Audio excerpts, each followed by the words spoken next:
Hello, welcome to Conversations with Educators. I'm your host, Jerome Ellison, and today I have a special guest, Kaonis Thomas. Thank you, Kaonis, for coming on the show. No problem, no problem. Thank you for having Nice, nice. What's your role in education? I just want to let the people know. me. So What position you have? right now my role is on the district level. I am a program specialist for student behavior. Nice, nice. All right. All right. When did you know you wanted to be an educator and why? Like, what got you into it? I honestly didn't want to be an educator, man. My mom is a teacher. My Mm. dad a few years of teaching before he went to the military, and I vowed that I was not going to be an educator. I tried to run from it. And so when I was in college, I went for computer programming. Mm-hmm. I needed some extra money while in college. So my mom was able to get me on as a substitute teacher in her county. And so I did that, and it was like fulfilling. But I was, Mm-hmm. nah, I'm still not doing this. I'm still not. Mm-hmm. And so took my first computer programming class and realized that wasn't it for me. And I was like, okay, what do I do now? And I was like, you enjoy serving, so why Mm-hmm. not education? But then I made a decision of I had to decide what I'm gonna do in education, right? Mm-hmm. I want to be a classroom teacher because to me that was boring. I felt Mm-hmm. like I wanted to be active and moving. So that's when I went into physical education. And so Mm-hmm. I became a physical education teacher. Okay. Okay. Cool. Cool. It was in you. You were raised by two educators, so it was I kind of in tried you, to so you run couldn't run from from it. it. I couldn't run. I ran long enough, but it was inevitable. So For real. All right. What's been your most memorable moment as an educator? What's something when you think about it always puts a smile on your face? so I'm a big component of advocating for kids or trying to ensure that kids find their purpose in education. For me, Mm-hmm. like I said, I was not a classroom sit around type of guy. So sports is what did it for me. Mm-hmm. And when I started teaching, I had a scholar, man, and unfortunately, he was a behavioral issue. Um, grades weren't that great. I mean, I'm talking, if he did get a C, that was awesome for him, right? Mm-hmm. And so when basketball season started, he was a taller kid, and of course, when you're a taller kid, the coach always wants you, right, for his height. I felt Mm-hmm. that the relationship that we had built was okay, but his grades and things were still not coming around. He still had some behavior issues. They were minor with me, but with other people, they were just blow. And Mm-hmm. so I asked him to join the team. And in my thought process, as a coach, academics and education is always the forefront. Mm-hmm. You're a student athlete. That's what you're called. You're not an athlete student. And so on my teams, you had to make certain grades to play and or even stay on the team. So, after he made the team and I expressed to all of them, about academics and the importance of it, one day he ends up running into my office and showing me about maybe like 2 weeks later, showing me his Mm-hmm. paper. And this is a scholar who, if he got a low C at 72 or something, that was the highest he can get. And now he's showing me this progress report with, mid C's. He had like two, there were like low B's, but this is somebody who couldn't even get Mm-hmm. B before then. And so Mm-hmm. sports is what helped him find a reason to exert himself out in the classroom. So that was for me, for a lot of coaches, it probably been, oh, good, he gets to play. But for me, Mm-hmm. seeing in him that not only that he sees now that he can do it, he feels he can do it. Mm-hmm. So that was the biggest part for me, is that he now sees and knows that I can do better. Mm. Yeah, So that's the biggest part.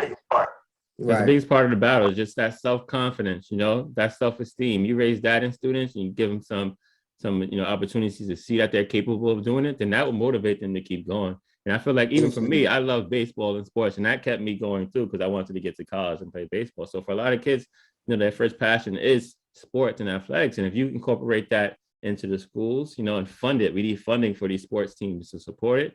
It could motivate a lot of students to get the college degrees, to get through high school, and to go as far as they can with it. So I think that's huge. Definitely. What's your most difficult moment? What's the biggest challenge you face as an educator so far? Man, honestly, it's understanding the kids, but then understanding them to be able to build a relationship. So really, the hardest part is building a relationship with a scholar, because sometimes you may not know where they're coming from, and then sometimes you may know where they're coming from, but they don't feel like you know. So they still want to give you that pushback. And so one of the biggest things that helped me in my educational career is when I first started, I was a big opponent on saying things like, "Oh, if you was my kid, you wouldn't be doing this." Like telling the kids how you gonna be in my class and things like that. And one day, man, I don't know what happened. Don't ask me how I came up with this epiphany, but like I needed to start listening to the kids, because the things that they're saying are not really what they mean. Right. And so when I started listening to them, a lot of the kids, when they are telling you, "Get out my face," and you can't tell me this, you can't tell me that, they're using words like, "Get out my face. I don't know who you are. You don't know me. Don't I don't know you." And we take it as disrespect to an adult. But what they're telling you what it is. I don't know you. You don't know me. We don't know each other. So think about it. If a man or woman just came up to you on the street and started telling you what to do, you're gonna be like, "Man, I don't know you." And so I had to internalize that and say, you know what? They're telling me that we need to build a relationship. And so I took that, and when kids will start now when kids say, "You don't know me, who are you? You can't tell me." I agree with them. I say, "You're right. I do not know you. Myself, what's your name?" They, give them opportunity to introduce themselves, and then I meet them where they are. I grow them to where they can be. I love that. I love that. It's about shifting your perspective. And as an educator, you have to humble yourself at times, right? I know a lot of us, take those kind of words as take offense to those words or get defensive, right? But, a lot of times I say, anytime a kid, acts up or some behavior issue, a lot of times there's a need, right? And sometimes kids they need to know that you care about them outside of this job or role that you have, right? And the teachers that we remember the most, or that actually have the most impact on some of our most challenging students, are the ones that have that relationship with them, that they know that teacher or that person cares about them outside of their grade or who they are in the school building. They care about them outside in their personal life. And that's when you can get kids to do whatever you want from them, when they know you care about it. Besides the books, besides the grades, you care about them and their future as a person. And that's what it takes, building those relationships and getting to know them, and humbling yourself and not getting too defensive about a behavior, about an attitude, about something, and really seeing that kid as a child, and a child just wanted to be loved and wanted to be cared for overall. Right. And, I think as an educator, we got to realize that some of these kids didn't come from, well-structured homes that we perceive that they came from. Or even if we have kids, I have a son that's in middle school. So I have to realize that those other middle school kids may not be receiving the same type of affection or emotions or love or guidance that my son may be receiving. And then he may not be receiving all that he can receive. Exactly. I got to realize that too, as a parent, that I can always grow as well.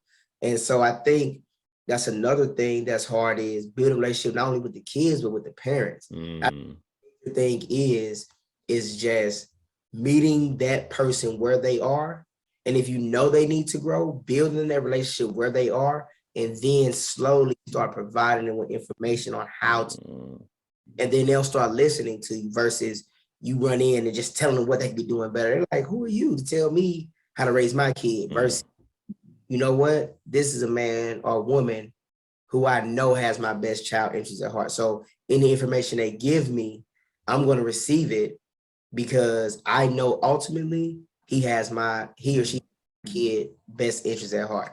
Yeah.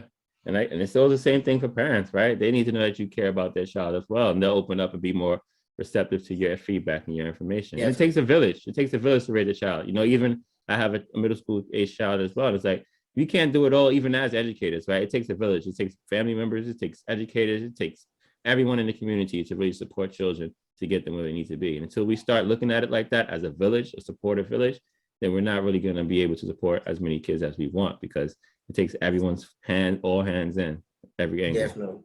Definitely.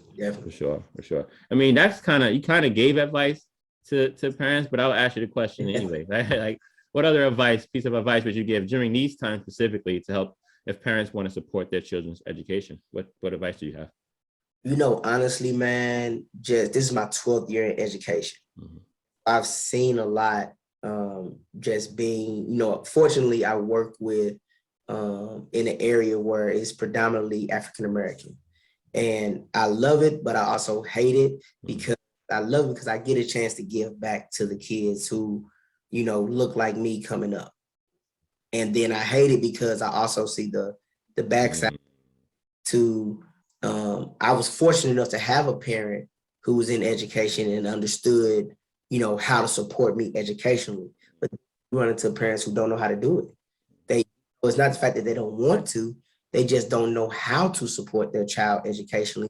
And then unfortunately, they don't even know how to receive the information on how to do better. Mm-hmm. And my suggestion to parents would be, be an advocate for your child, but don't be like a crutch. Don't be that person to use, say, like if your child has a disability, don't use their disability as a reason that they can't do something. Advocate for them for that disability, or advocate for, putting them in better situations or more self situations. But if your child or your scholar does something or does not do something, hold them accountable. Hold them accountable and let them know that, hey, this is something that you could have gotten done, but you procrastinated. Instead of, well, my child has an IEP and you're supposed to give them an extra 30 minutes. That is true. But let's talk about the hour that he had, or he or she had, to do the work, and they just sat around. Scholar working diligently for an hour, the extra 30 minutes for me is, hey, let's give them that. But if he or she sat around for an hour and didn't do anything, and then now you're saying that additional 30 minutes would have been suffice, or should have been gave him or her. I mean, I feel like as a parent, you have to acknowledge that they didn't do what they were supposed to do on time. So as a parent, my suggestion would be advocate for your kid, hold them accountable when they need. I love that. And that goes back to it being a village. Everyone has to do their role, play their part, even the child or the scholar, right?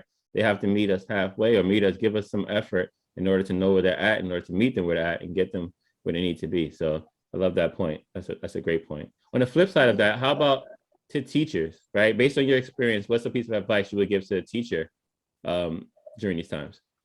Man, still goes back to that relationship building. Because here's the deal. We can't teach a child if we don't have a relationship with them, right?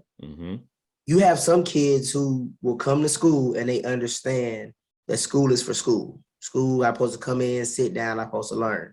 But unfortunately, that's not every child's mindset. Some of them come to school just to eat. Come to school to get a quiet place to lay their head down and go to school. Some of them go to school to get heat, get running water. Some of them, you know what I mean? Like everybody goes to school for a different reason. So for a teacher, it's very important that you build their relationship. You're going to provide education. You're going to provide instruction because that's what you come to work for, right?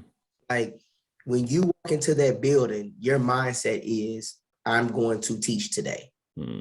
So, we don't need to say, start with instruction. We need to say, start with relationship building. Because at the end of the day, if we don't have a relationship, you can't teach me anything. And it's, you can, but in these kids' mind, if we don't have a relationship, you can't teach me anything. You can't tell me something. If my mother told me to go to school and the main thing is for the school not to call her, all right, so I just need to make sure the school don't call her. Mm-hmm. But that ain't the message, that ain't the message that should be given. The message should be, hey, go to school and learn. Go to school best. But some parents are just focused on not having the school call them. And I think as a teacher, your main thing should be building a relationship with the parents, building a relationship with the kids. That relationship building will take you, years into your career. I 12 years in, and it's kids that I taught in elementary that now they're in high school, and I didn't have them in middle school. I didn't have them in high school again. They remember that relationship and that foundation. The parents remember that relationship and that foundation. I can still ask those kids to, hey man, you know better than this. Or lady, you know better than this. Do what this person asked you to do, because I know better than this. And before, I've been in somebody else's building where, I wasn't a teacher there. I wasn't, a figure there, but I knew the kid and he was being totally disrespectful. He was. And I walked up to him and said, man, you're better than this. I know you better than this. Give this young lady your name so you can go to class. She had asked him about 5 or 6 times and he didn't give it to her, but he did once I did that, and he's able to go to class. So it's just that as a teacher coming into this game, even a veteran, we have to remember is relationship building is going to go a long way. Yeah. And that's something that, coming back in fully in-person school from the pandemic, that we should have kept, and we should remember, right? The relationship that we have with families and students, those are the families and students that we were able to reach out to during the pandemic and support and make sure that the child was supported and in school and engaged, because we knew them, or we knew them personally, and they know we cared enough. Make sure they got online. Yeah, they gave us their personal cell phone numbers. We were able to do that. And even to my next question, right? Those relationships that you build, like you said, right? They last a lifetime. So you can be that mentor, that guidance for that child for the rest of their lives, right? And they'll always reach out to you. And they'll always remember the teacher or educator who did something that proved that they cared and had a relationship with them outside of the school. Those are the things that last even longer than what you actually teach them in terms of content. That relationship, how do you make them feel, So that's somebody so told me, definitely, somebody told me, somebody may forget what you said to them, but they'll forget how you make them feel. That's it. When they said that, I was like, wow. You have to think back. If somebody say, hey, what did this person say? After a month or two later, you might be like, hey, I don't remember the exact words. They say, well, how did you feel when they said though? You can definitely tell them, well, when they said it though, I could tell you I was mad, or I was upset, or I was depressed, or whatever. So that's a true statement. People will forget the words, but they will never forget the feeling. And the teachers who make you feel smart, they make you feel empowered, they make you feel like you belong in their classroom, they make you feel like you care. Those are the ones that you show up for and give your best effort and end up being the most successful in those classes. And the ones who don't do that, those are the ones that you give the most challenges a lot of times, because they don't care and they haven't showed up for you and showed you that they care. Right. And that makes a huge difference. So that leads me to my final question for you, right? Is I call this choose your teachers wisely. So this is your chance to give a shout out to your favorite teacher growing up, someone who, did that for you, had that relationship with you, or motivated you, or inspired you. Who would you give a shout out to, and why? So once again, I know you wanted one. I have to. I'll take it. At different levels. All right. So my middle school level was my social studies teacher. His name was Mr. Moore. The great thing about Mr. Moore was he was an ex-NFL football player. Okay. So once again, I'm tying myself to sports, right? So although teaching social studies, I played football back then. I knew he played football, and he played in the NFL. And of course, when we're young, what's the goal, right? Make it in the NFL. So here I am in the presence of a football NFL player. He played for the Chicago Bears. Unfortunately, injuries took him out, and now he's teaching. But that's the fact that I could walk into his classroom, and he was an African-American male. And don't get me wrong, man, he used to rough us up. Right? He used to push us around, give us elbows to the chest. not in a hurting manner, Tough but love. yeah, tough. Like, hey man, y'all boys, I'm a male. I'm gonna show you all the love. And you know, he only did it to the males that this is what we yearned, right? Mm-hmm, Like mm-hmm. this is what we were asking for. So we'll bump into him on purpose, knowing that he would turn around and kind of not jack us up in a bad way, but Mm-hmm. get us. You know, we wanted that. Mm-hmm. That's what made me learn in social studies, though, right? Mm-hmm. He had a ritual. I didn't even say it was a ritual, but we ended up as a class because it was me and a bunch of other fellas who I played football with Mm-hmm. in middle school, that once we walked in, the first 10, 15 minutes of class, because we was in our hour and 30 minutes, it was block schedule. So Mm-hmm. the first 15 minutes of class, man, we was just talking about football. We joshing around, joking, he let us come in and it wasn't just jump into the book. He gave us that 15 minutes to unwind. And in the last hour and 15 minutes, he did some teaching, and opportunity presented itself at the end. On the middle, we joked around some more, but I learned a lot from him because of that. And then finally, I'll never forget my senior year, I get my schedule and I see this teacher named Miss Ward on my schedule. Now, nobody in the school did not want Miss Ward. Nobody wanted Miss Ward. She was a Caucasian lady, was dying to be mean and then take junk. So when I looked at my schedule, all the players on the basketball team was like, yo, you Miss Ward. Oh. So I run down to the counselor suite to try to get my schedule changed. And I couldn't get it changed because they were like, well, we can change it, but we got to put you in this. And I'm like, man, I don't want that either. So long story short, man, of course I kept Miss Ward, and that was one of the best decisions I ever could do. I had for ELA later on in the day, but after I met her, I ended up taking her zero period, and her zero was all about speaking and public speaking and things like that, paper writing. And I realized that Miss Ward wasn't hard.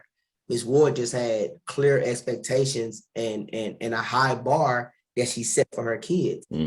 And that's not a hard teacher. That's a teacher who cares. That's a teacher who is, hey, I got this expectation for you all.